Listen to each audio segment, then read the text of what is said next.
Hi friends, mutton biryani எப்படி செய்யறதுன்னு பார்க்கலாம்.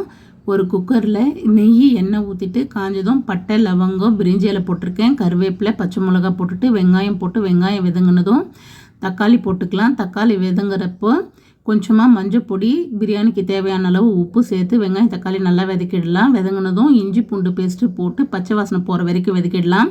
நான் கறி ஆல்ரெடி மிளகாத்தூள் இஞ்சி பூண்டு பேஸ்ட்டு போட்டு வேக வச்சுருக்கேன். கறியை மட்டும் எடுத்து இதில் போட்டு கொஞ்சம் நேரம் வதக்கிக்கலாம்.